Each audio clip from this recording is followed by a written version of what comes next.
Seguimos trabajando con ustedes con muchísimo cariño, aportando información en materia de salud. En este segmento está con nosotros Mariana Hernández, psicólogo, y nuestro tema a conversar: salud emocional en los hombres. Bienvenida. Muchísimas gracias por la invitación, feliz de estar acá. Cuando hablamos de la salud emocional, hay una diferencia. Nosotros las mujeres somos más abiertas a la hora de conversar cualquier tema o cualquier situación por la que estemos pasando, pero los hombres son más cerrados. Es importante hablar porque a veces llegamos a la casa y decimos, yo soy de las que cuento todo, y ellos, pero ¿qué hiciste? No, trabajar, ya va, nada más trabajar, no hiciste más nada. Pero vamos a hablar un poquito sobre esas diferencias que existen, porque hay factores que pueden influir en el desarrollo de ellos de poder expresarse de tal forma, por ejemplo. Sí, efectivamente, bueno, este es un tema que empieza desde el área cultural. A los hombres desde que están pequeños se les enseña a que las emociones no es algo de lo cual se puede hablar libremente. De hecho, la invitación siempre es a: los hombres no lloran. Ciertamente. No hables de eso, sí. Eres afeminado si te ven llorando, si te ven quejándote por esto, por aquello. El área emocional se reprime en el género masculino desde que son muy pequeños. Por supuesto que hay excepciones, pero no suele ser la generalidad. Entonces, claro, ellos crecen con esa misma idea. De manera que cuando ya son adultos podemos ver diferentes síntomas, como por ejemplo ansiedad, por una represión constante de la parte emocional que es integral del ser humano. Nosotros somos cuerpo, somos mente y somos emoción. Y así como las mujeres tenemos esa libertad de hablar de nuestras emociones, de lo que sentimos con nuestras amigas, con nuestros familiares, los hombres de repente no son tan abiertos en este tema. Sí. Entonces es interesante ver esa diferencia, realmente es algo cultural. Incluso los hombres se han llegado a expresar, bueno, pero ¿qué tanto tienes que hablar tú con tu amiga? Bueno, pero es que uno cuenta desde la A hasta la Z, ellos cuentan desde la A hasta la C.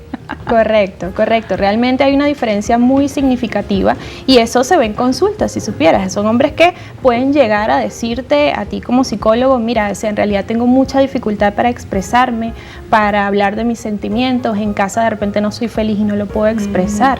Esto es muy común porque la parte emocional no se trabaja en los hombres. Entonces es muy difícil ya tomarlo desde la adultez, porque hay que enseñarlo como un ABC, como si fueran niños. ¿Cómo hablamos de las emociones? ¿Qué son las emociones? ¿Qué es para ti la ira? ¿Qué es para ti la tristeza? ¿Cómo vives la tristeza? Porque los hombres no se permiten la tristeza. Claro. Es una de las emociones que son más reprimidas. La crianza, como bien lo decías, puede afectar sin duda en el desarrollo o en el expresar del hombre. Absolutamente, sí. Cuando la crianza es cerrada, cuando es cuadrada, cuando no se permite la parte emocional, la expresión de la parte emocional, ellos empiezan a adquirir ciertas conductas que les permite expresar esa emocionalidad de una manera más agresiva. No es casual que los hombres suelen ser un poco más agresivos que las mujeres. No lo puedo expresar, lo que estoy sintiendo, el dolor que tengo por dentro, de una manera más adaptativa, de repente llorando, de repente hablándolo, expresándolo, entonces lo voy a expresar de una manera más agresiva. Entonces de repente cuando están en el colegio se caen a golpes con los compañeritos, cuando son adolescentes recurren a conductas que no son para nada adaptativas, pueden caer en cosas incluso hasta peligrosas, y es porque no hay una expresión emocional adaptativa y saludable en este caso. Estos serían los riesgos de no expresar esa situación o cualquier cosa por la que pudiera estar pasando el hombre. Absolutamente, sí, es uno de los riesgos. La conducta agresiva es una consecuencia de no tener un manejo emocional adaptativo, y se ve muchísimo más frecuente en los hombres que en las mujeres, precisamente porque a nosotras de que somos niñas sí se nos permite llorar, sí nos permite hablar de lo que sentimos. Es algo que es neto de nosotras y nunca tenemos un momento en que nuestros padres nos digan: mira, no puedes llorar. Claro. Capaz nos pueden decir: oye, sécate las lágrimas, pero no es que no se te permite llorar. Sí. A los hombres no se les permite.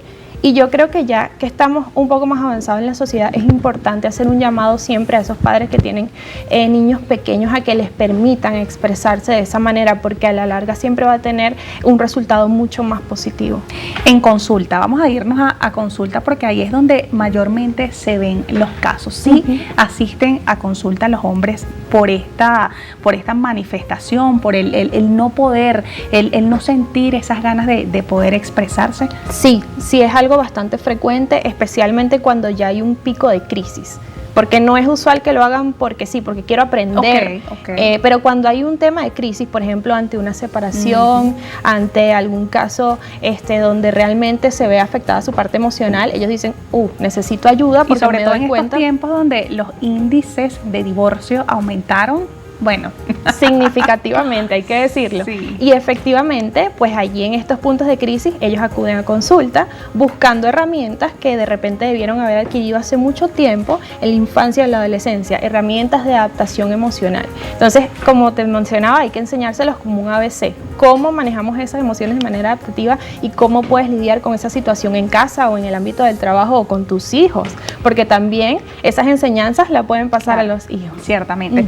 Algo que se ve muchísimo también, Mariana, es cuando un hombre es detectado con una cierta patología. Por ejemplo, lo hablábamos en el segmento anterior con el urólogo, de bueno, los hombres son más cerrados a la hora de ir a consulta o les da miedo ir, porque entonces si es diagnosticada una patología, ¿cómo lo voy a tratar? O si mi pareja se entera porque soy muy promiscuo. Es interesante también tocar ese punto, porque los hombres son así como que cerrados.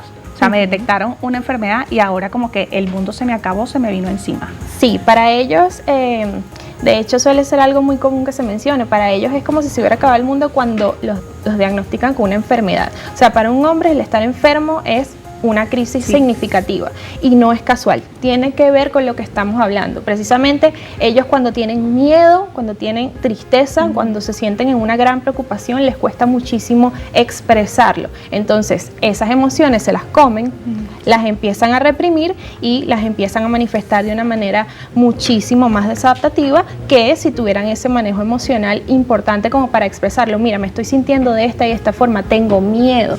El miedo en el hombre debe ser válido así como lo es en la mujer. Sin embargo, para ellos se puede ver como un signo de debilidad y yo creo que esto es lo que hay que cambiar.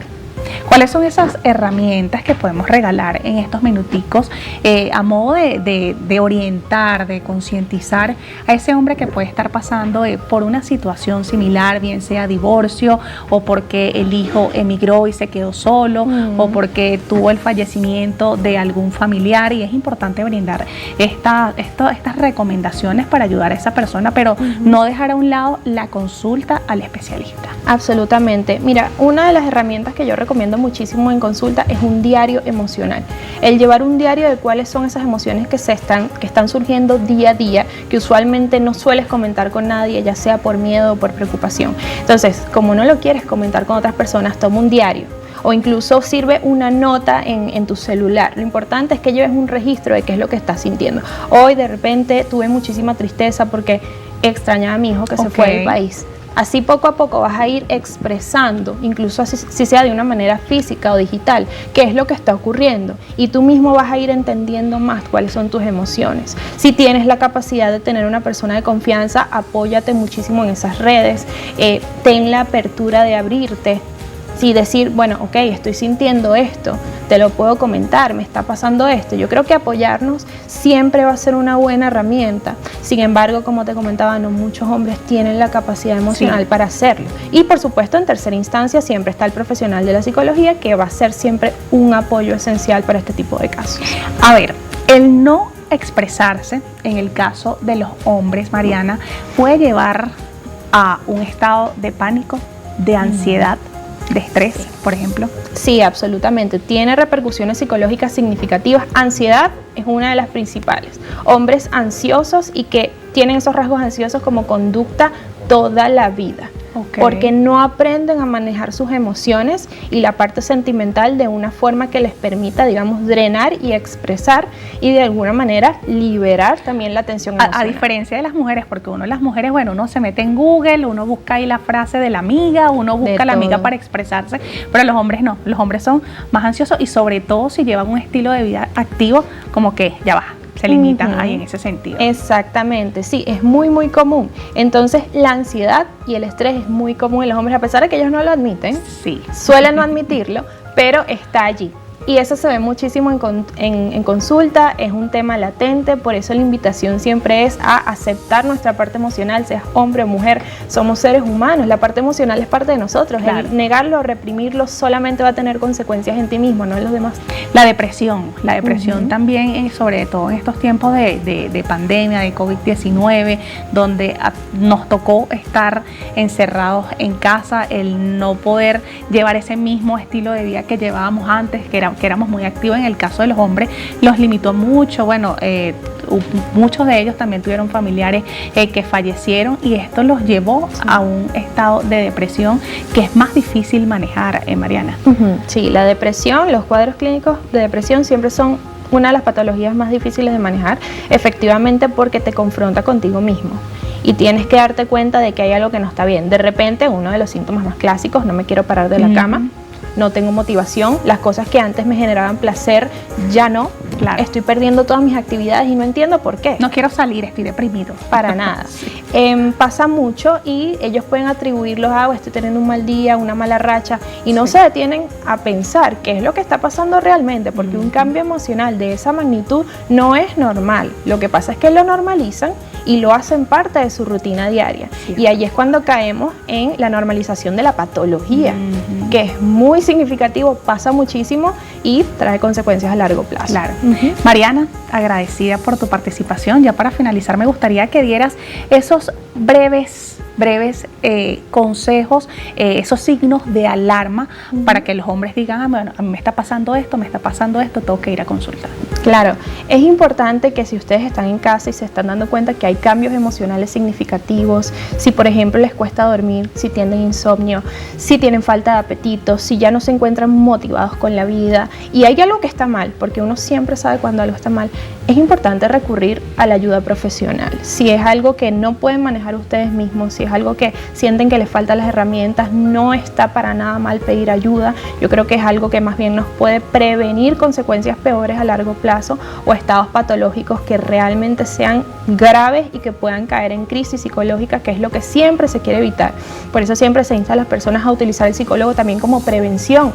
No siempre tenemos que esperar a tocar fondo o a tener un pico de crisis para buscar esa ayuda. Claro. Nuestra salud física es importante, pero más aún, o yo la pongo, esta es la salud física y esta es la salud emocional. Para mí la salud emocional es más importante sobre todas las cosas, porque eso es lo que nos da la estabilidad, ese bienestar emocional para nosotros, ser proactivos y productivos y poder lograr todo eso que nosotros nos proponemos. Así que yo siempre digo que el psicólogo, el psiquiatra no es de loco, esa es la mano amiga que te puede brindar esas herramientas necesarias para que usted pueda salir adelante ante cualquier adversidad. Mariana, muchísimas gracias por acompañarnos. Regálanos por favor tus puntos de contacto, porque yo sé que va a servir bastante. Claro que sí, me pueden conseguir por Instagram como @psiclinica.mb, esta última B con B de Venezuela, @psiclinica.mb. Gracias por acompañarnos. A ustedes.